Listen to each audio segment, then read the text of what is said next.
están felices esta mañana de estar en este lugar? Dar un aplauso al Señor. Vamos a alegrarnos juntos a celebrar. Hoy es un día de fiesta, amén, de celebración, porque podemos estar aquí junto a nuestros hermanos como congregación, adorar al Padre, amén, servir a Dios, darle de nuestro corazón, darle más de nuestra vida, amén. Muy bien, realmente estamos iniciando el año mirando hacia adelante, pensando en todo lo que Dios está queriendo hacer con ustedes, con nosotros, todo el plan del Señor que este año intentaremos llevar adelante. Por eso es que estamos hablando en estos días acerca de esta serie que se llama Su eterno propósito, su diseño, mi familia y yo. Amén. Ya estamos avanzando en la serie. Yo estimo que ya para febrero vamos a estar iniciando con la siguiente serie. Pero quiero hacer un breve repaso para aquellos que por ahí no pudieron estar, porque quizás estuvieron de vacaciones en Cancún, veraneando, quizás en Suiza, recorriendo Europa o demás, y no pudieron estar por esa razón. Vamos a hacer un repaso y luego vamos a lo que hoy queremos compartir. Amén. La serie dijimos su eterno propósito, su diseño, mi familia y yo, y está basada en el versículo de Efesios 3:11 que dice: conforme a su eterno propósito realizado en Cristo Jesús nuestro Señor. Dios tiene un eterno propósito. Amén. Y todo lo que Dios hace, todo lo que Dios gestiona, todo lo que Dios mueve y trabaja es con un único objetivo. ¿Cuál es ese objetivo? Que su eterno propósito se cumpla en la tierra. Amén. ¿Me van siguiendo hasta acá? Yo sé que hablo rápido, amados. Trato a veces de hablar más lento, pero me cuesta. Entonces, Dios no improvisa, Dios no se distrae, Dios no pierde el enfoque, Dios tiene un propósito. Muchas veces hemos oído decir, Dios tiene un propósito para ti. No, Dios tiene su propósito. Lo que hace Dios es invitarnos a nosotros a ser parte de su propósito. Amén. Su propósito es eterno. No es temporal, es algo que viene mucho antes de la fundación del mundo y se extenderá mucho después de que el mundo deje de ser. Amén. Ese es su eterno propósito. Todo lo que Dios hace, todo lo que Dios inicia, dijimos, lo hace con un solo objetivo: cumplimiento de su eterno propósito. Amados, es importantísimo, es fundamental, es algo que no podemos dejar pasar en nuestra vida cristiana, ignorar el propósito eterno de Dios. ¿Saben? Ignorar el propósito eterno de Dios es como si yo le dijera a ustedes: armame este rompecabezas, toma. ¿Saben lo que es rompecabezas, no? Acá se dice así, rompecabezas. Vamos a suponer que yo te doy un rompecabezas de 300 piezas y te digo, armámelo. Y vos sos uno de los mejores armando rompecabezas, te encanta más rompecabezas, ¿cierto? Entonces decís, bueno, dale, te doy tiempo para que lo armes. Buenísimo, dale, te doy, no sé, 5 horas. Ok, dale, lo voy a armar. Y yo te digo, pero no te voy a dar la tapa de la caja. Entonces, vos agarrás una pieza, vas a decir, este debe ir, imagino que acá. Y pegas otra, y pegas otra, y pegas otra. Y en un momento te vas a dar cuenta que no iba ahí esa pieza, que esa pieza va en otro lado. ¿Por qué? Porque no tenés la tapa de la caja. El propósito eterno de Dios vendría a ser la tapa de la caja. Si vos tomás versículos bíblicos, interpretaciones privadas, agarrás una pieza, pero si no tenés la tapa de la caja, la vas a poner en cualquier lado. Vas a malinterpretar la Escritura. Vas a tomar tu propia interpretación y vas a torcer el sentido de lo que Dios está queriendo hablar. Porque todo lo que Dios habla tiene que ver con alinearse a su eterno propósito. No podés ignorar su eterno propósito. Es no tener la tapa de la caja del rompecabezas. Amén. Por eso estamos hablando de algo sumamente trascendental para la vida de todo cristiano. Amén. Ok. ¿Por qué? Porque se puede ser muy bueno en muchas cosas, dijimos. Se puede tener una buena vida espiritual, se puede asistir a una hermosa iglesia, se puede servir con pasión, incluso te puede ir todo bien, dijimos. Te puede ir todo bien. Estabilidad, tu relación con tu cónyuge va todo bien, con tus hijos va todo bien. Podés ser alguien maravilloso, una excelente persona, y no ser funcional al propósito eterno de Dios. Amén. El apóstol Pablo dijo, nosotros somos colaboradores. O sea que tu función y la mía es ser colaborador para que se cumpla el propósito eterno de Dios. Y vos podés hacer muchas cosas en tu vida cristiana y no ser un colaborador del propósito eterno. ¿Amén? Entonces, de esas cosas estamos conversando en la iglesia. Así que hablamos de que el propósito de Dios es un misterio. ¿Se acuerdan? El apóstol Pablo habla de que es un misterio y que solamente puede ser revelado por su espíritu. Dijimos que la palabra mysterion, del griego que usa el apóstol, habla de un secreto que una persona tiene tan bien guardada que vos nunca lo vas a saber a menos que esa misma persona te lo muestre. ¿Sí? Si esa persona no te revela ese mysterion, nunca vas a saber que existe. Y esa es la palabra que el apóstol Pablo usa cuando habla del misterio escondido por siglos y edades, que es Cristo, ¿dónde? En nosotros. Amén. El misterio ya ha sido revelado. Cristo ya vino, Cristo ya fue impartido en vida por el Espíritu Santo en todos nosotros. Cristo nos habita. Por eso recién decía Samuel, ¿no?, que muchas veces pensábamos que Él está lejos, que no me oye. Él te habita. Él te habita. Él fue impartido en vida por el Espíritu Santo. Amén. Ahora, Él ya lo hizo. Ya murió en la cruz, dijo, consumado es. ¿Se acuerdan cuando hablamos en la serie anterior del alma que todo está hecho? Ya todo está resuelto, que yo no tengo que esperar que Dios me bendiga, porque Dios ya me bendijo en Cristo. Amén. Ok, ya todo está hecho, ya todo está consumado. Ahora, me toca a mí la siguiente parte del propósito eterno de Dios. Es el turno tuyo y mío. Es el turno de la iglesia. Porque es la iglesia quien hoy se encargará de dar a conocer a Cristo al mundo. Dijimos que Cristo se encarnó en Jesús y Jesús caminó 33 años, dio su vida en la cruz, fue resucitado en gloria. Amén. Habitó un cuerpo. Hoy Cristo habita un nuevo cuerpo. ¿Cuál es ese cuerpo que habita? La iglesia. La iglesia, por el Espíritu Santo. Amén. El Espíritu Santo que nos habita nos hace a nosotros parte de su cuerpo. Cristo camina hoy en la tierra, amados. No es que Jesús cuando se fue, después de resucitar y se fue al cielo, ya no está más en la tierra. No, Cristo camina en la tierra. Cristo tiene un cuerpo. Somos vos y yo. Porque Él nos habita. Amén. Entonces, ¿cómo Dios? Dijimos que el propósito es lo que Dios quiere hacer, es su intención. Ahora, ¿cómo lo va a hacer? ¿Se acuerdan? El diseño es cómo lo va a hacer. ¿Cuál es el diseño? ¿Cómo Dios va a hacer que su Hijo sea visto en la tierra? ¿Cómo Dios va a hacer que a través de vos y de mí Cristo sea visto? ¿No nos parece algo loco? ¿No se te cruza el pensamiento a través de mí? Si yo soy un desastre, a través de mí se va a ver Cristo. Claro, porque para que Cristo sea visto tiene que haber una muerte y una resurrección. La muerte de Jorge para que la vida de Cristo se exprese en resurrección. El poder de la resurrección, que es el poder del Espíritu Santo habitándonos. ¿Amén? Amén. Entonces, ¿qué es lo que hace Dios? Dios trabaja en ti y en mí. Y lo que hace es forma en nosotros la imagen del Hijo. Ese es el diseño. Forma a Cristo en nosotros. El apóstol Pablo le dice a los Gálatas, tengo dolores de parto hasta que Cristo sea formado en ustedes.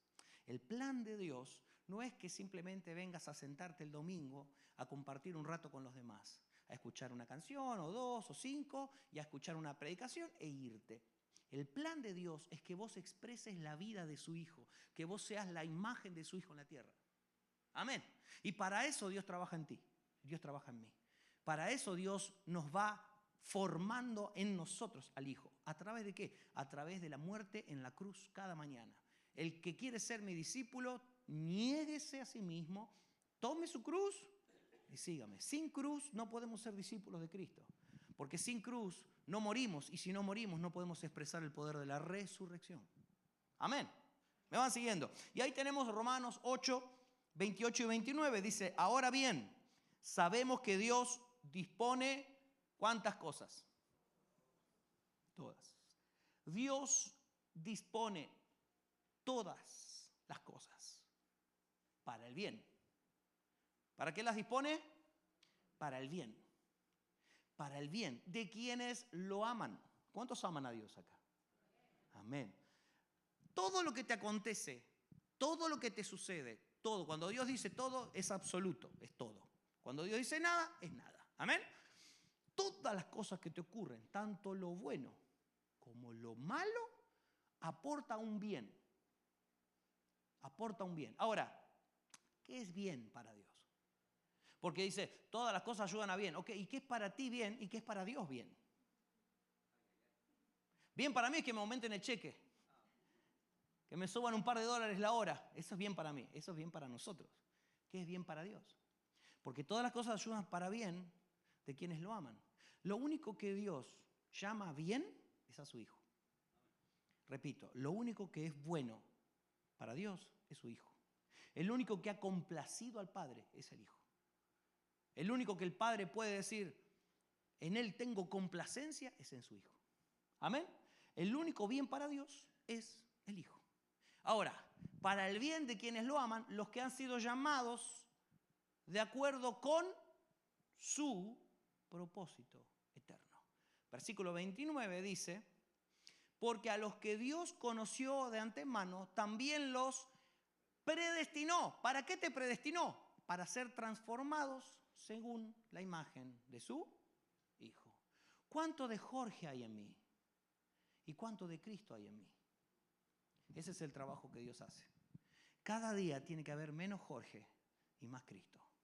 Cada día tengo que morir en la cruz a mí mismo, a Jorge, a mis gustos, a mi forma de querer hacer las cosas en la vida, a las cosas que yo creo que tengo que hacer por mí y por mi familia. Tengo que morir a todo eso, ya sea lo bueno como lo malo, para que la vida de Cristo se exprese, para que el poder de su resurrección llene mi corazón cada día. Y así voy a ser transformado a la imagen de su Hijo.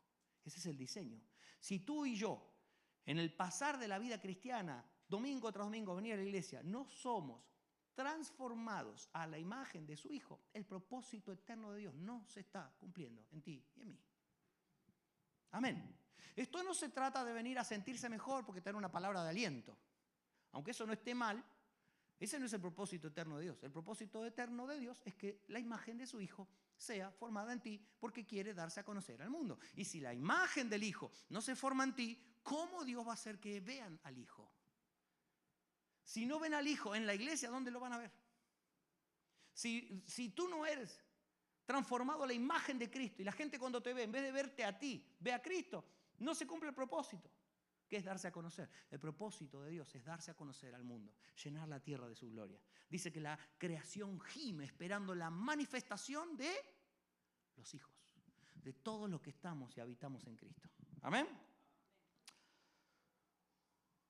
El diseño de Dios es el cómo, dijimos, la manera en que Dios va a ser y darse a conocer a través de nosotros. Tenemos que darlo a conocer, amados. Nuestra función en la tierra, nuestra función eterna, es dar a conocer a Cristo, dar a conocer a Dios. Pero para eso tengo que ser conformado a la imagen. Y como dije una vez, yo puedo sacar mi licencia y ustedes van a ver algo horrendo ahí que es mi imagen, ¿sí? Una fotito mía. Van a ver si, bueno, ese no soy yo, pero es una imagen que me representa. ¿Estamos de acuerdo? Cuando somos formados a la imagen de su Hijo, nosotros tenemos la imagen de Cristo. Pero no somos Cristo nosotros, no somos pequeños Cristos, no somos dioses. Amén. Amén. Somos la imagen, somos el reflejo. Dios puede expresarse a través de nosotros. Amén. Bien, dimos una frase de un enorme hombre de Dios, se llama Dietrich Bonhoeffer. En 1937, él escribió, la imagen del crucificado, igual que la del resucitado, transformará solo a los que la vean. La imagen de Cristo va a ser formado únicamente en aquellos que pueden ver a Cristo. Oh. ¿Qué dijo Jesús a Nicodemo? Los que nacen de nuevo pueden ver el reino. Tú y yo tenemos que ver por el Espíritu. No es una vista natural. No es una visión normal, natural, terrenal. Es verlo en el Espíritu. Amén. Yo tengo que ver a Cristo para yo volverme a la imagen de Cristo. ¿Se acuerdan cuando Moisés levantó la serpiente? Que también se lo dijo Jesús a Nicodemo. La serpiente fue levantada y quienes miraban la serpiente vivían. Quienes miraban la serpiente, el veneno con el cual habían sido mordidos no hacía efecto. El veneno simboliza el pecado. Entonces Jesús le dice, yo tengo que ser levantado como la serpiente y quien me vea. Y para eso es necesario renacer. ¿Amén? Nacer de nuevo. Quien vea a Cristo será incorporado a su imagen, absorbido por su persona, identificado a su forma e incluso se convertirá en el espejo de la imagen divina. Hace un tiempo atrás la pastora Gisela nos predicaba de que, cuando hablamos de la venida de Cristo, de que Él va a venir a buscarse a sí mismo. Cristo va a venir a buscarse a sí mismo. ¿Por qué? Porque somos su cuerpo, somos su iglesia, somos parte de su naturaleza. Por eso Él se va a venir a buscar a sí mismo. ¡Wow! ¡Qué tremendo!, ¿no? Entonces, debo madurar, dijimos. Debo madurar. Y la madurez se alcanzaba, dijimos, no cumpliendo años. Ni en la vida natural ni en la vida cristiana. La madurez se alcanza asumiendo responsabilidad. Cuanto mayor es el peso de la responsabilidad que yo asumo, mayor es el nivel de madurez que yo alcanzo. Amén. ¿Me van siguiendo? Okay. Ahora, es importante entender que lo que no puedo permitir en mi vida es la inmadurez. Es algo que debo erradicar de mí. Porque la expresión de Cristo es madurez espiritual. Amén. Ahora, en este turno que nos toca de la serie, estamos hablando acerca de la familia. Y yo lo que hablé el domingo pasado es que yo no quiero que tengamos una mirada natural de la familia. No quiero que tengamos una mirada a través de la psicología de la familia. No quiero que hoy, no estoy diciendo que eso sea malo, amados, por favor. Pero la iglesia no se puede remitir únicamente, escúchenme bien, la iglesia no se puede remitir únicamente a dar tips para mejorar un matrimonio. ¿Lo puede hacer? Sí, y de hecho se va a hacer. Pero una cosa es lo que yo pueda transferir a nivel natural, a nivel humano. Entonces yo te tiro algunas pautas de cómo ser mejor papá. De hecho, lo hemos hecho mucho en hombres, ¿no? Hemos hablado de qué es ser hombre, de la paternidad y demás cosas. Y eso es una hermosa manera de aprender y crecer. Pero en esta serie particular tenemos que ir más allá y mirar con los ojos del espíritu, no con los ojos naturales. La psicología no tiene nada que ver con esto. Los 5 tips para ser mejor esposo no tienen nada que ver con lo que estamos hablando. ¿Es bueno? Sí, es bueno. ¿Lo vamos a seguir haciendo en Renacer? Sí, lo vamos a seguir haciendo. Pero esto, lo que estamos hablando ahora, tiene que ver con meternos en aguas profundas, en las aguas del espíritu. No es para gente de orilla, es para gente que quiere ir a aguas profundas. Estamos hablando del significado espiritual de un matrimonio, de la implicancia espiritual que tiene una familia. ¿Amén? Ok. Dijimos que todo comenzó con una familia en Génesis, ¿no es cierto? Que la familia es el comienzo de todo, que el ámbito familiar es clave para el desarrollo de una vida, de la vida de una persona. Todo ocurre dentro del seno del hogar. ¿Amén? Por eso es que el diablo ha intentado destruir tanto a la familia. Por eso es que el diablo se ha ensañado en que las familias se rompan, se quiebren. ¿Por qué? Porque son la imagen de Dios en la tierra. ¿Amén? Dijimos que un hogar tiene que ser una cantera que prepara las piedras para ser ensambladas en el templo. ¿Se acuerdan? No sé, si alguno no estuvo, puede buscar en Facebook la predicación o en YouTube. Pero en el hogar es donde están los ruidos, donde está la tierra. El taller es el hogar. Y dice que en la época de Salomón llevaban las piedras en una carroza ya talladas. Y en la construcción del templo, el templo se construía en silencio, sin polvo, sin tierra. ¿Amén? ¿Y qué es el polvo, la tierra y el silencio? El polvo, la tierra son conflictos. Los gritos, los ruidos de las herramientas son conflictos, son problemas, son dificultades. Todo eso debe ocurrir en la cantera, que es el hogar. ¿Amén? Dios quiere edificar su iglesia y quiere piedras talladas en las familias. Las piedras vivas somos tú y yo. y somos tallados en los hogares. Así debe ser. Esto no es, pastor, acá le traigo al nene que es un rebelde a ver si puede hacer algo por él, ¿no? Y lo tira dentro de la escuela bíblica y se va.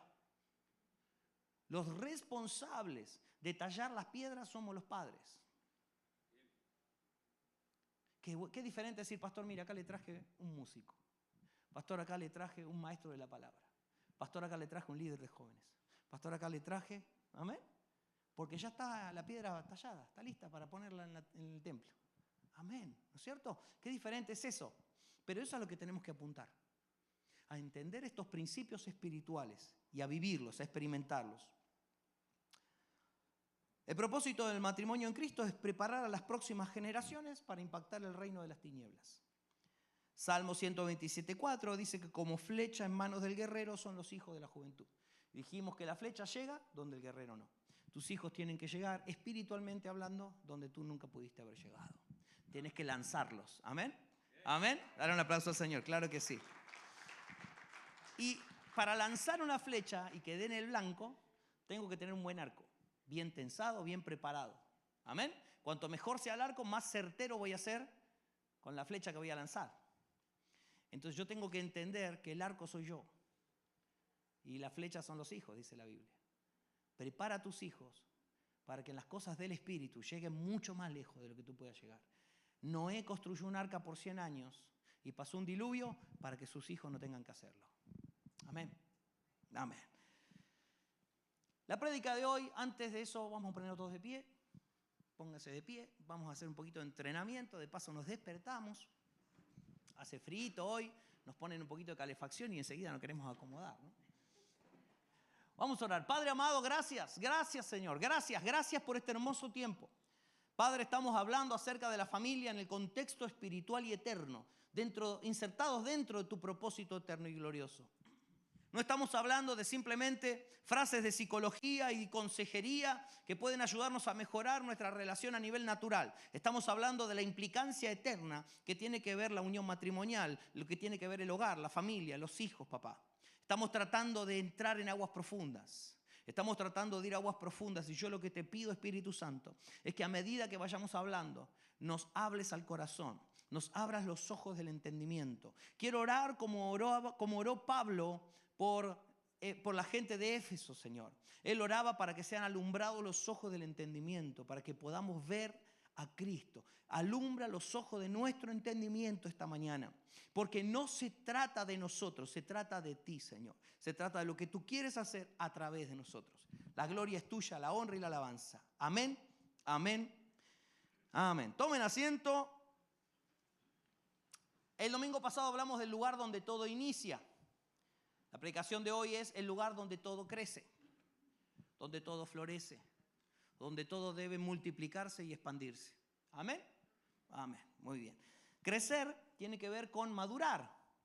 El hogar, la familia, es donde el propósito eterno de Dios se inicia, pero también donde el propósito eterno de Dios debe florecer, debe madurar, debe expandirse, multiplicarse. ¿Amén?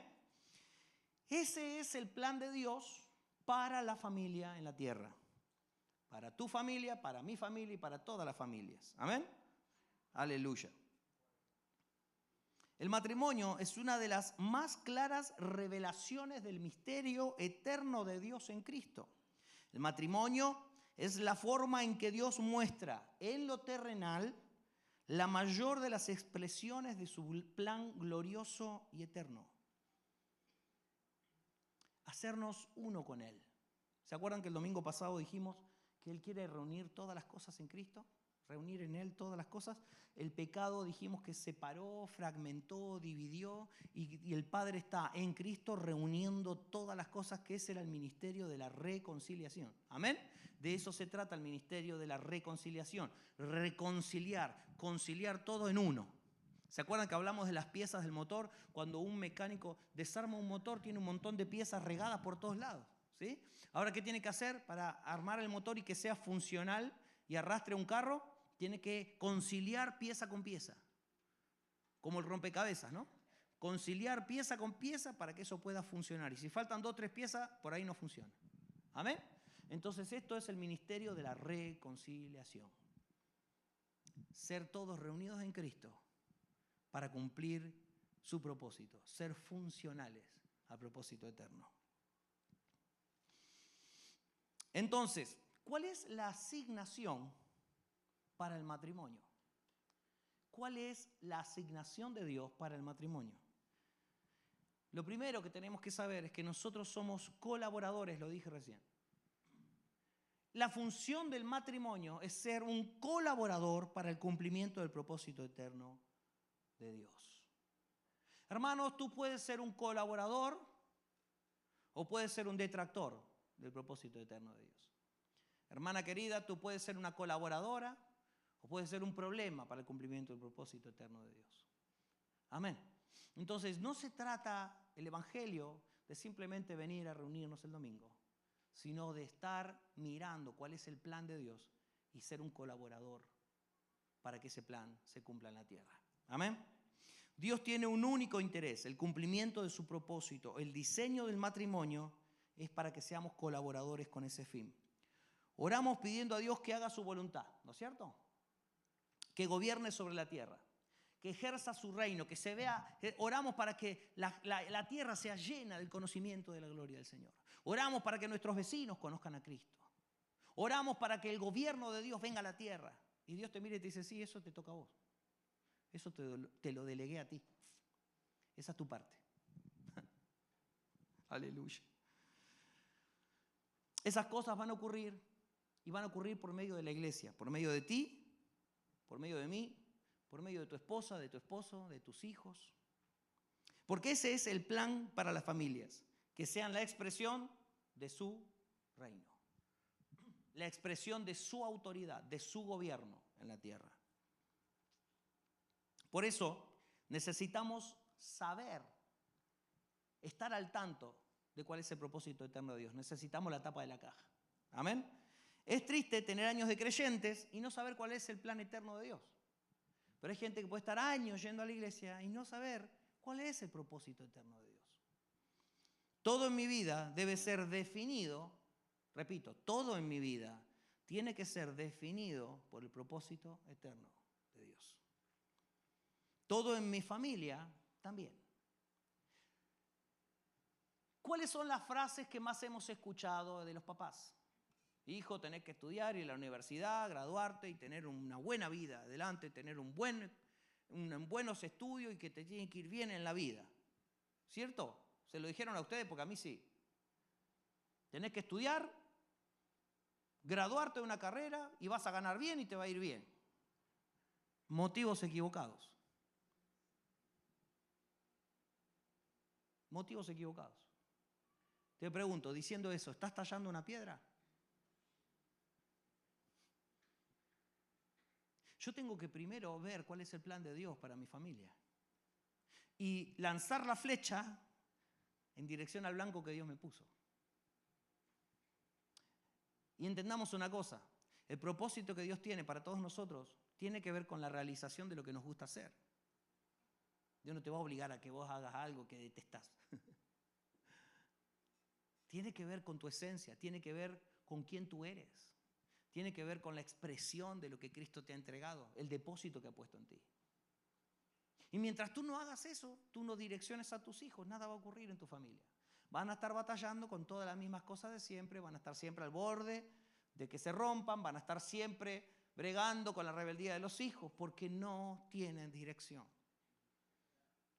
Y vamos a ir a 500 congresos donde nos van a decir 5 tips para ser mejores padres. 4 tips para mejorar el matrimonio. Repito, no está mal eso, está bien. Pero eso no transforma. Lo que transforma es ver a Cristo. Lo que transforma es entender su propósito. Lo que transforma es alinearte con el propósito eterno de Dios y decir, Señor, yo quiero ser un colaborador para que tu propósito se cumpla en la tierra. Aleluya. Amén. Dale fuerte el aplauso porque es para Dios, no para mí. Fuerte el aplauso al Señor.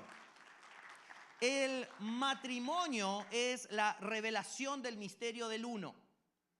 El matrimonio es la revelación del misterio del uno. Hablamos esto en la reunión anoche con los servidores. Cabeza y cuerpo son una misma persona. Escuchen, la cabeza y el cuerpo no están unidos, ¿sabían? La cabeza y el cuerpo son uno. No es que está unido, no es que la cabeza, alguien agarró una cabeza y la pegó a un cuerpo y ya, eso es unir. La cabeza y el cuerpo son uno. Y ayer les preguntaba a los hermanos, si separamos la cabeza, porque la tendencia humana es a separar. Escuchen, prestenme atención a esto. La tendencia que todos nosotros tenemos por naturaleza humana es la tendencia a separar las cosas. Si vos separás la cabeza del cuerpo, ¿qué pasa? Te quedas sin nada, ¿no? Porque cabeza y cuerpo son uno. Cristo y la iglesia son uno. El matrimonio, el hombre es la cabeza y la mujer que representa a la iglesia es el cuerpo. ¿Se pueden separar? No, que el hombre no separe lo que Dios unió. Nosotros lo hemos tenido como una frase muy de cabecera, ¿no? De todo casamiento se dice eso. Pero ¿qué connotación espiritual tiene eso? Cristo no puede ser separado de la iglesia. Entonces, ¿por qué Dios no puede admitir el divorcio? Porque es cortar una cabeza de un cuerpo. Porque solo hay muerte después de eso.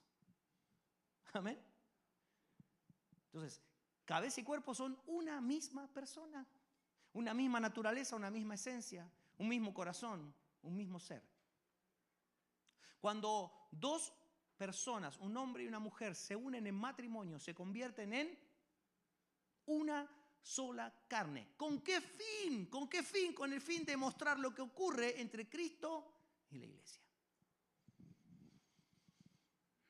Aquí lo leemos en Efesios 1, 9 y 10, lo leímos el domingo pasado. Dice, Él nos hizo conocer el misterio de su voluntad, conforme al buen propósito que de antemano estableció en Cristo, para llevarlo a cabo cuando se cumpliera el tiempo. Esto es, reunir en Él todas las cosas. ¿En dónde las va a reunir? En uno, el Hijo. La idea de Dios es reunir todo en el Hijo. Por eso nosotros tenemos que entender que vos y yo nacimos para ser integrados a Cristo, para ser parte de Cristo. Él nos habita y nosotros habitamos en Él.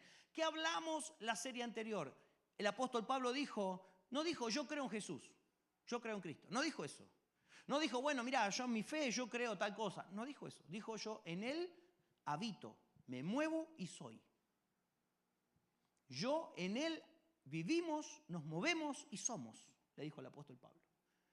Aleluya. Esa es la realidad del apóstol Pablo. Él no habitaba en una realidad temporal. Él no habitaba en la realidad que lo rodeaba. Él habitaba en Cristo. De hecho dijo, para mí el vivir es Cristo. Ya no vivo yo, Cristo vive en mí.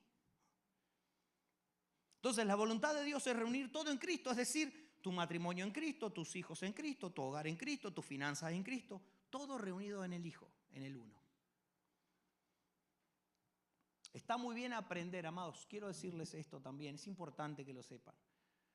Está muy bien aprender a mejorar, aprender a nuevas conductas, normas de convivencia, está perfecto.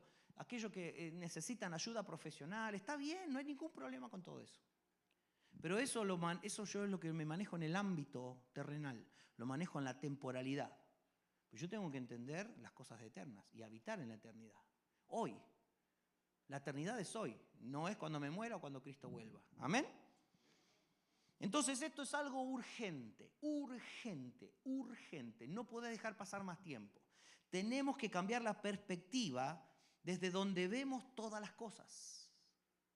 Repito, porque a veces hablo muy rápido y esto es muy importante.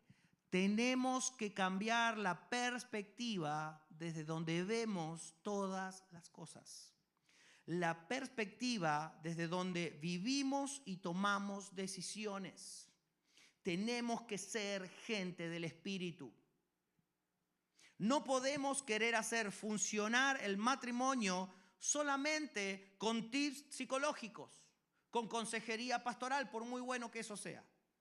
Porque eso es algo natural y hace un aporte a lo natural. pero el matrimonio es espiritual. El matrimonio es algo espiritual. No puedo resolver los misterios del espíritu con conceptos humanos, con sabiduría humana. Por eso el apóstol Pablo, lo vamos a leer, hablamos sabiduría entre los que han alcanzado ¿qué? Madurez. No puedo contarle los misterios de las cosas del espíritu a gente inmadura porque no la puede entender. No que sean malos. No las pueden entender, no las pueden captar, porque las cosas del espíritu se han de discernir espiritualmente. Amén. Ok. Y eso es lo que estamos queriendo mostrar en esta serie.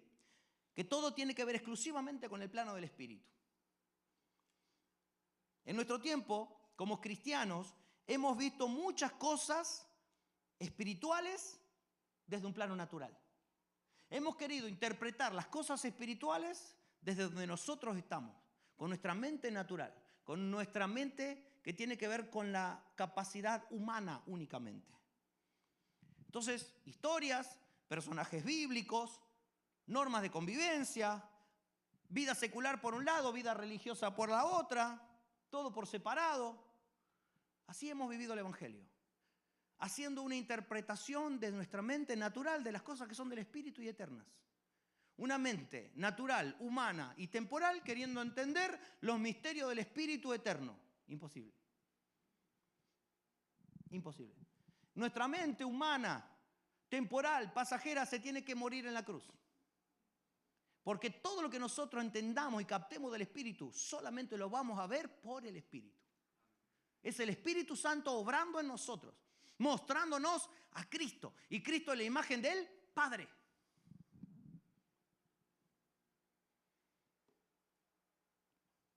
Tenemos que abrir los ojos espirituales y quitar la iglesia del filtro de la mente natural. Porque si tú no tienes, si tú tienes siempre puesto el filtro de la mente natural, todo lo que verás en la iglesia son vasijas de barro. Porque somos vasija de barro, somos feos. Bueno, menos yo.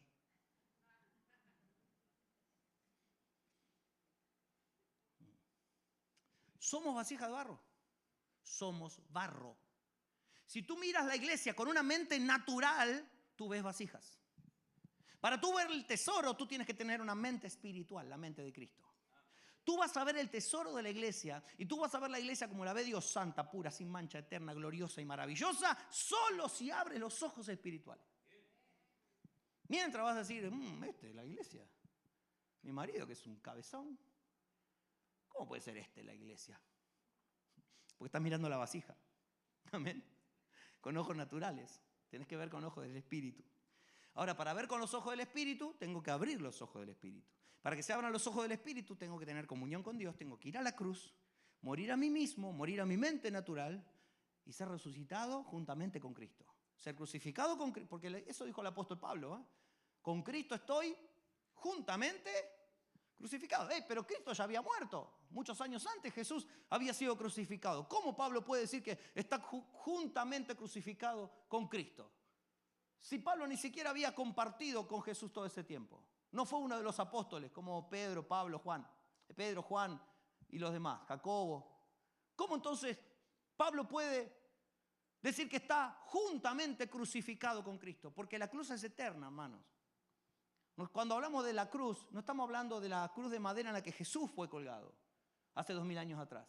Hablamos de la cruz, tiene que ver con eternidad, tiene que ver con una muerte a mi naturaleza pecaminosa y humana.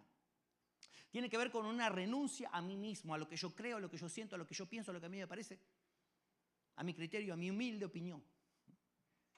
Morir a todo eso. ¿Para qué? Para que la mente de Cristo se instale en mí, para que la vida del Espíritu traiga en mí el poder de la resurrección. Porque cuando yo estoy vivo espiritualmente, entonces soy material para ser colaborador del propósito eterno de Dios. Amén. Entonces, nosotros hemos leído el Antiguo Testamento y lo hemos leído con una mente natural. Entonces hemos visto el Antiguo Testamento como hermosas historias. Qué linda la historia, hermosa. Qué grande Abraham que salió sin saber a dónde iba, ¿no? Qué bueno David cómo venció a Goliat. Qué bueno Gedeón, que con 300 venció a miles y a cientos de miles. ¡Wow!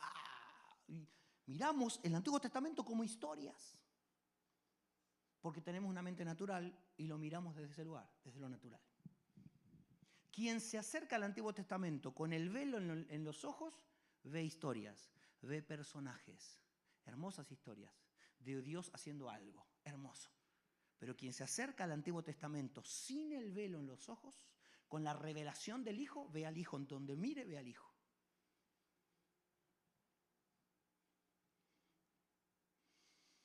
Hermanos, desde Génesis 13 en adelante, hemos entendido a Dios desde una mente natural. Es decir, creyendo que Dios está ahí para suplir mis necesidades. Él está ahí para mí. Escuchen, Dios crea a Adán, lo pone en el Edén y Adán no necesita nada. Todo está resuelto y todo está suplido por Dios el Padre. Esa es la paternidad. ¿Se acuerdan que hablamos de eso? Ok, cuando el hombre entra en pecado, pierde noción de quién es Dios. Ya ahora tiene que ganarse el pan con el sudor de su frente. ¿No es cierto? Ya ahora todo lo que va a hacer lo va a conseguir con esfuerzo. Ahora sí, Adán tiene necesidades. Entonces, ¿qué hace Dios? Dios comienza a revelarse al hombre. Yo soy tu sanador. Yo soy tu libertador. Yo soy tu proveedor. Yo soy tu padre. Yo soy tu salvador. ¿Me explico? ¿Me estoy explicando hasta acá?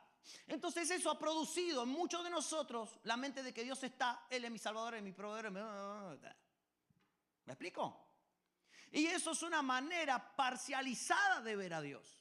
Porque esa es la manera en que Dios se fue revelando al pueblo de Israel. Ahora, cuando llega Cristo, es la manifestación máxima de la revelación de Dios. Entonces, yo ya veo que ahora, ya Dios no tiene que decirme a mí, yo soy tu proveedor, yo soy tu sanador, yo soy tu libertador, yo soy esto, yo soy lo otro, yo soy aquello. Porque ahora todo es ¿qué? Cristo. Ahora todo ha sido resuelto en Cristo. Todo lo que tú y yo necesitamos es a Cristo. Porque las riquezas del Padre habitan en Él. Y el apóstol Pablo dice, el que no nos negó a su propio Hijo, ¿cómo no nos dará también con Él todas las cosas? Si tú obtienes algo y no es con Él, entonces tú estás mal. Lo que tú puedes obtener que va a traer gozo, paz y gloria a tu vida, tiene que ver con lo que venga con Él. Amén. Tú tómalo a Cristo, tú vive Cristo, aliméntate de Cristo y vas a ver, y con Él vendrán todas las cosas, por añadidura.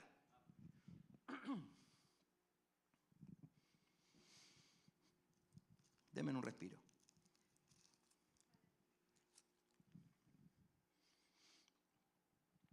El que Dios haya hecho esto de yo soy tu proveedor, yo soy tu sanador, yo soy esto, yo soy lo otro, dio lugar a que nosotros nos pongamos en el centro.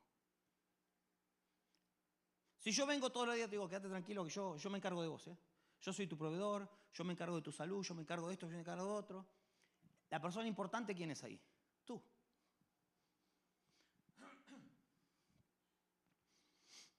Sin embargo, el verdadero evangelio no es el hombre en el centro. Ahí, en el centro, nos pusimos nosotros solos. El verdadero evangelio es Cristo en el centro. Entonces es lo que hemos llamado el antropocentrismo. El antropocentrismo es el hombre en el centro.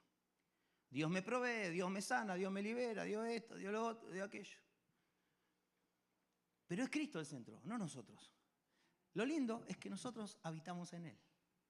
Amén. Nosotros estamos y existimos para su gloria. Para la expresión de las realidades espirituales que ya poseemos en Cristo. Estamos para vivir un Edén interior y mostrarlo al mundo. Porque en Cristo han sido suplidas todas nuestras necesidades. El asunto es experimentarlo. El asunto es vivirlo. Amén. El asunto es que ese es el propósito eterno de Dios. Llevarnos de regreso a Él. Reunirnos en Cristo. Que volvamos a la casa del Padre, como cantábamos recién. En la casa de mi Padre hay espacio para ti y para mí. Hay un espacio, hay un lugar para ti en Cristo. Amén. El jueves hablamos de Elimelec y de Abraham. Y decíamos que ellos en una situación de crisis se movieron del lugar donde Dios los había enviado. Salieron de la voluntad de Dios. Salieron del propósito de Dios. Y lo único que encontraron fue más problemas. Amén.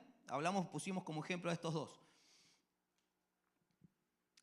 Nosotros tenemos que entender que para disfrutar las cosas que el Padre posee, todo lo que el Padre eterno glorioso posee, o sea, todo, debemos pertenecer a Cristo. Nuestra familia debe estar reunida en Cristo. No separada, no rota, no quebrada. Tenemos que reunirla en Cristo. Ese es el ministerio de la reconciliación. Hemos sido convocados para ser la expresión de esa verdad del Espíritu. Y nuestra familia es una de las maneras más efectivas para cumplir ese llamado. Ese es el lugar donde todo comienza y donde todo se desarrolla. El seno familiar. La familia. Papá está para tallar piedras. Mamá está para tallar piedras. Para lanzar las flechas. Para multiplicar el propósito eterno en tus hijos. Para enseñarles que en ellos reposa la semilla de la vida de Cristo. Y que debe ser expandida a siguientes generaciones.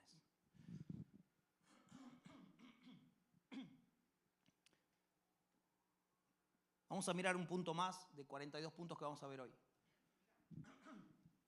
Los asuntos espirituales son solo para los maduros. Dijimos que la familia, tú la puedes ver dentro del plano natural y tener conceptos humanos de cómo manejar la familia. Y eso no está mal. Amén. Pero los asuntos espirituales que encierra el seno familiar, los misterios del espíritu que radican ahí, solo tú puedes verlos si tus ojos son abiertos, si tú eres maduro espiritual. Amén. Voy a entrar un poquito más en este concepto de cómo vemos las cosas, la perspectiva de donde las vemos. Porque lo único que ves vos cuando miras a tu marido es que es un cabezón que deja la media tirada, que cuando se afeita deja el pelo en el baño. Ay, no le pasa a usted. Cuando vos mirás a tu esposa, ¿qué ves? Que siempre se está quejando, que siempre esto, florcitas, sí. Miren lo que dice 1 Corintios 2, 6 y 7. Y con esto vamos a terminar. Les quiero dejar esta palabra para cada uno de ustedes. En cambio, hablamos con sabiduría entre los que han alcanzado madurez.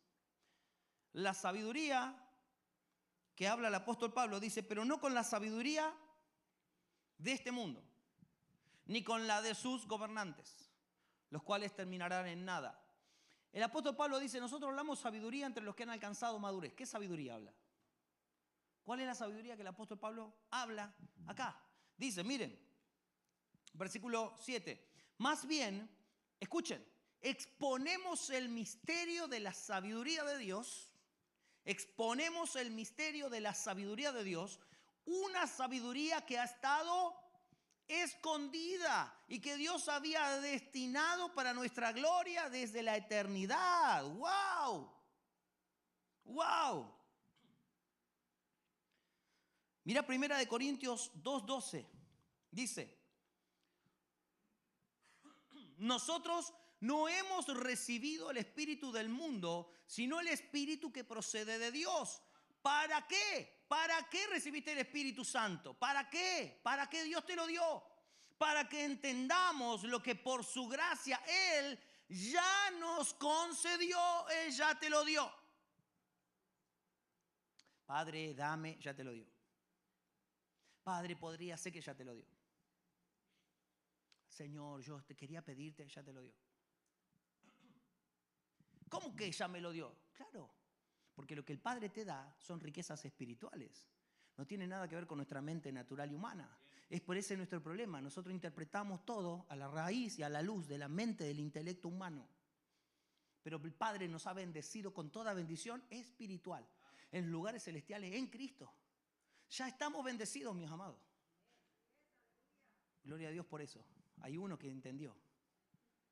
Ya estamos bendecidos hace 2000 años. Todo lo que el Padre podía haber hecho por nosotros ya lo hizo en Cristo. Él es suficiente, Él nos completa, Él es el todo, el que todo lo llena en todo. Y dijimos, ¿y entonces por qué yo me siento así? Ok, gestión del alma. Miren la serie anterior. Gestión del alma. Mi alma tiene que ser impregnada con esa realidad. ¿Amén? Amén. Versículo 13. Esto es precisamente de lo que hablamos. Y acá lo que quiero entrar. Dice, no con las palabras que enseña la sabiduría humana. No con las palabras que enseña la sabiduría humana. Hermanos, está bien aprender la Biblia. Está bien, está buenísimo. Pero de lo que está hablando el apóstol Pablo no es algo que te pueden enseñar en un seminario.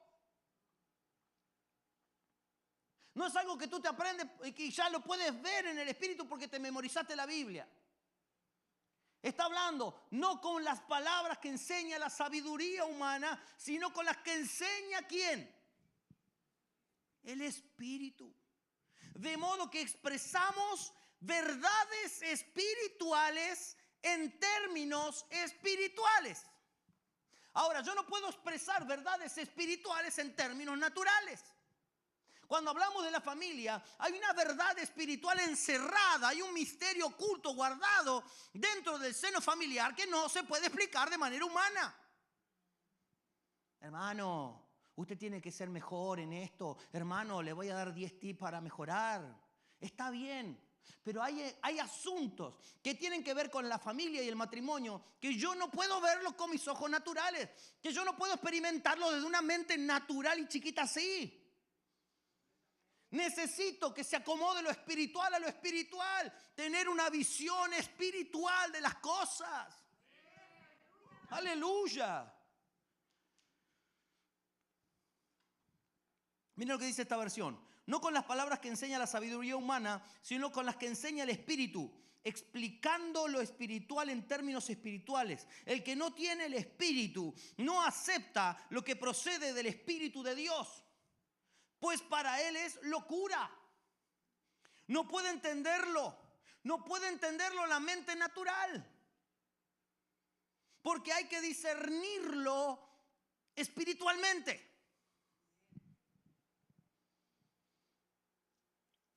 Para la mente natural es locura. Porque es una mente natural. Y esto es para los espirituales. Mientras tú mires tu matrimonio, a tu esposo, a tus hijos con una mente natural, tú no estarás entendiendo el propósito eterno de Dios encerrados en todos ellos.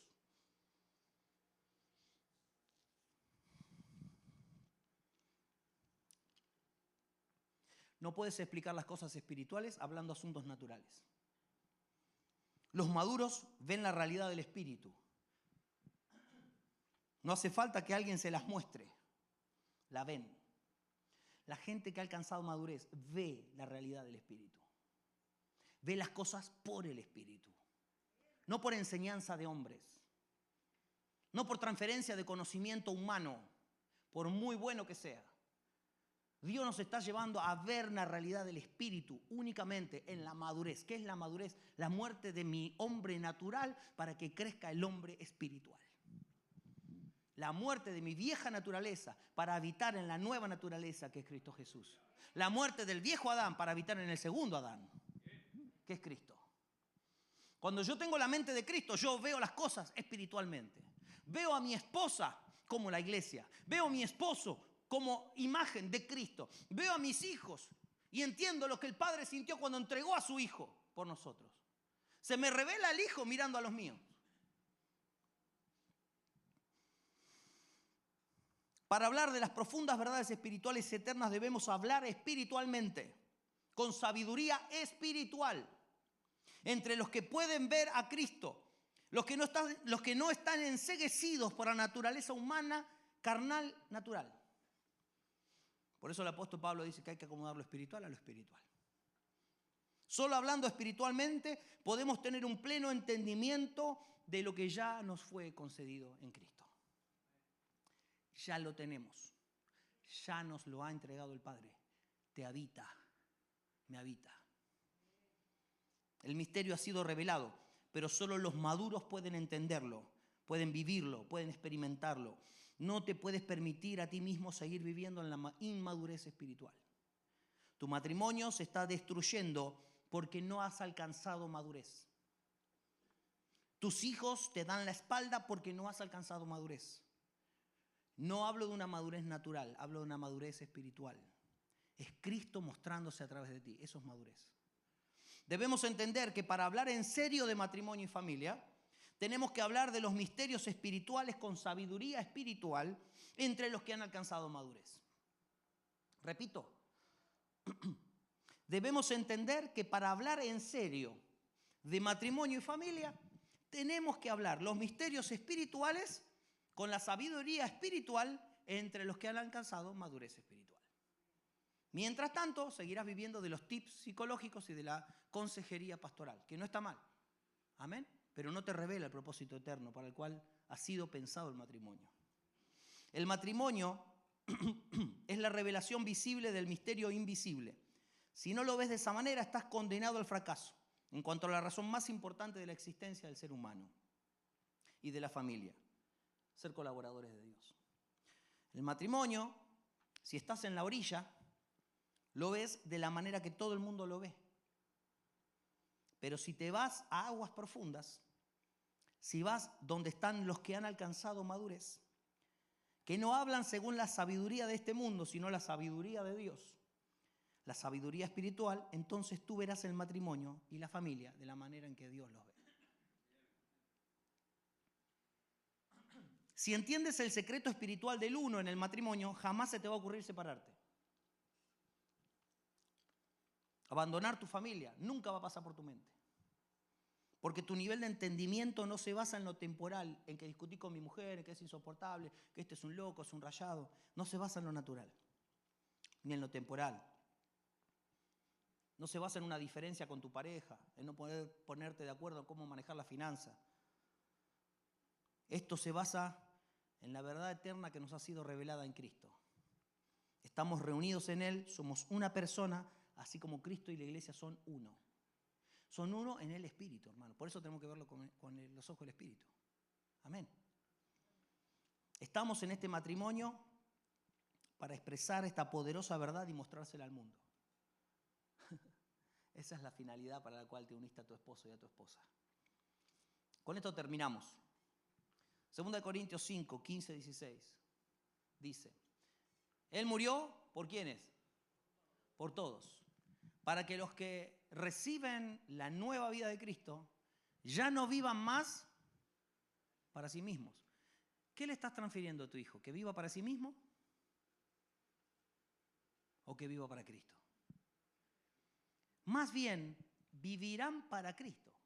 Repito, Él murió por todos para que los que reciben la nueva vida de Cristo ya no vivan más para sí mismos, más bien vivirán para Cristo, quien murió y resucitó por ellos. Y mira lo que dice el 16. Así que hemos dejado de evaluar a otros desde el punto de vista humano. Lo que más hacemos tú y yo es evaluar a otros desde el punto de vista humano. ¿O no? Pero los que son del Espíritu no evalúan de acuerdo a los conceptos humanos, terrenales, temporales, que perecen. Hemos dejado de evaluar, déjamelo del anterior, hemos dejado de evaluar a otros desde el punto de vista humano. En un tiempo, escuchen esto, en un tiempo pensábamos de Cristo solo desde un punto de vista humano. Vas al Antiguo Testamento y ves a David. ¡Ah, qué maravilloso! ¡Qué linda la historia de David y Goliat! ¡Aleluya! Y te quedas con eso. ¡Qué linda la historia de Moisés cuando levantó la vara y se abrió el mar rojo! Y te quedas con eso. No, aún a Cristo mismo. Nunca Pablo habló de las historias de Jesús en la tierra. Nunca Pablo habló de cuando Jesús calmó el mar. Nunca Pablo habló de cuando Jesús secó la higuera. Nunca. ¿Por qué? Porque él había visto a Cristo glorificado, expresado en gloria. El Jesús que caminó en la tierra, atrapado dentro de un cuerpo humano, era el 0,2% de la manifestación gloriosa de lo que Pablo vio. Entonces Pablo dice, no puedo hablar de Jesús en un concepto humano. De cuando andaba con barba, sandalia y sanaba a los enfermos.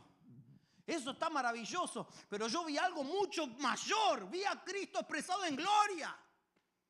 Pero eso no lo puedo hablar con los que no tienen la sabiduría espiritual. ¿Por qué? Porque hemos dejado ya de evaluar las cosas desde el punto de vista humano. En un tiempo pensábamos de Cristo solo desde un punto de vista humano. Yo no sé si estoy pudiendo expresar lo que Dios ha puesto en mi corazón para transferirle. Hermano, dejemos de mirar con los ojos naturales. Por favor, el matrimonio es uno. Es uno. Tú y yo somos uno en Cristo. Hemos sido reunidos todos en Él, en el Espíritu. En el Espíritu, porque cuando salimos de acá, vos te vas a tu casa y yo me voy a la mía.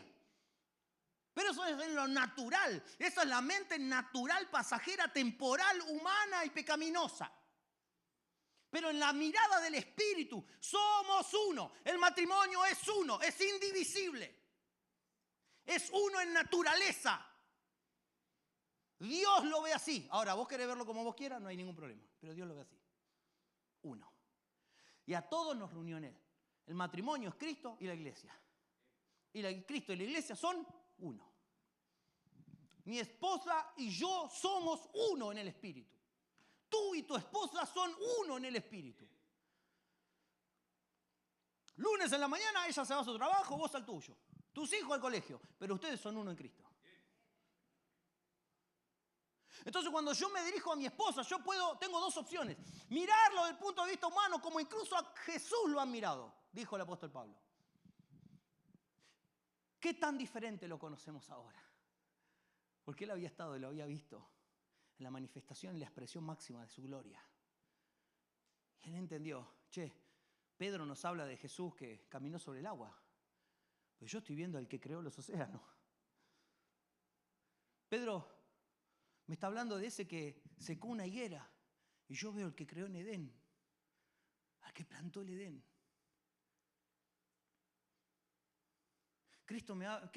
Pedro me está hablando del Jesús que calmó la tempestad.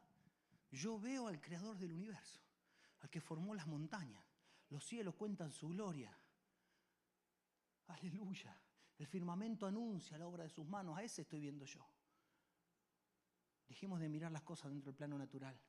Dejemos de mirar a tu esposo o a tu esposa del plano natural, como humanos, punto de vista humano. En un tiempo pensábamos de Cristo solo desde un punto de vista humano. Necesitamos tener entendimiento espiritual. Necesitamos ver las cosas del Espíritu, por el Espíritu y en el Espíritu. Amén, porque si no, nunca se nos va a revelar el misterio de Dios. Nunca entenderemos el propósito al cual hemos sido convocados. Tú estás aquí porque has sido convocado para cumplir con un propósito eterno, mi amado, mi amada.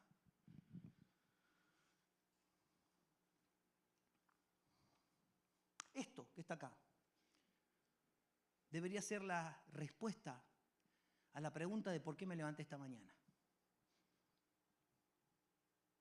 Debería ser la respuesta a la pregunta de por qué nos levantamos cada mañana.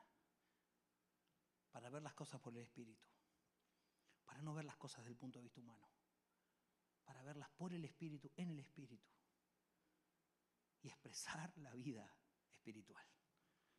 Todos los problemas que había en Corinto, en el plano natural, celos, envidia, contienda, que siempre hay, ¿no?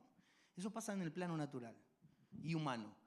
Todos esos conflictos no hacían otra cosa que distraer a la iglesia de Corinto en cuanto a la colaboración en el cumplimiento del propósito eterno de Dios. Todos los conflictos que tú tienes con tu esposo, tu esposa y tus hijos aportan a distraerte para que tú seas un colaborador junto con tu familia del propósito eterno de Dios. Si tú lo único que haces es mirar las diferencias que tienes con tu cónyuge, si tú lo único a lo que te dedicas es a criticar a tu esposa, a tu esposo por las fallas y defectos que tienes, tú tienes una mirada natural del matrimonio. Es tiempo de que abramos los ojos del Espíritu y lo veamos por el Espíritu. Amén. ¿Por qué? Porque todos los conflictos que ocurren en el hogar son una distracción para que no seamos colaboradores de Dios.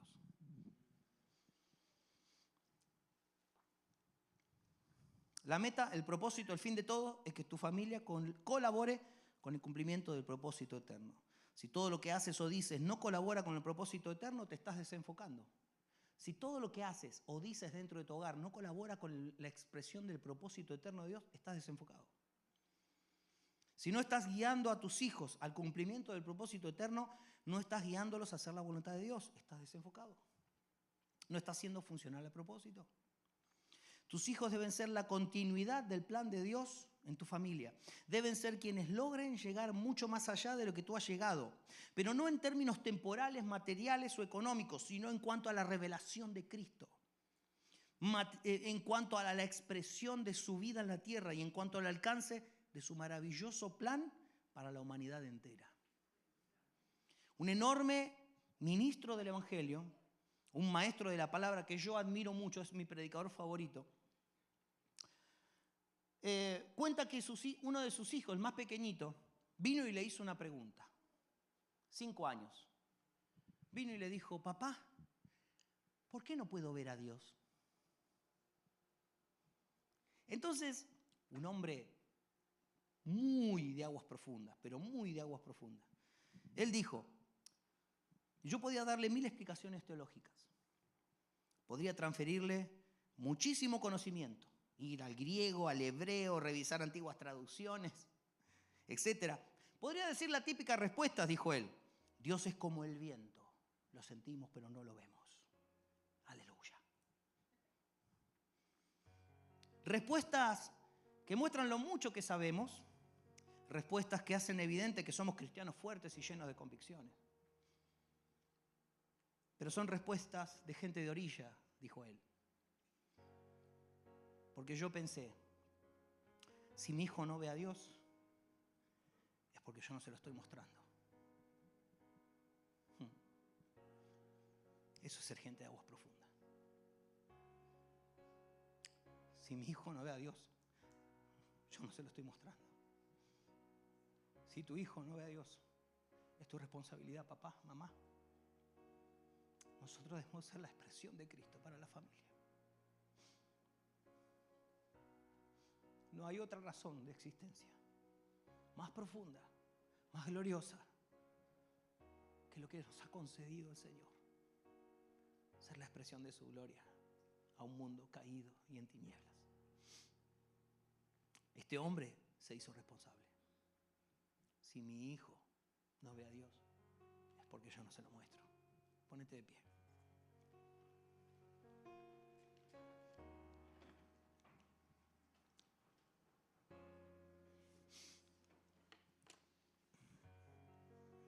Espíritu Santo, levanta padres y madres que sean la expresión de Cristo en su hogar.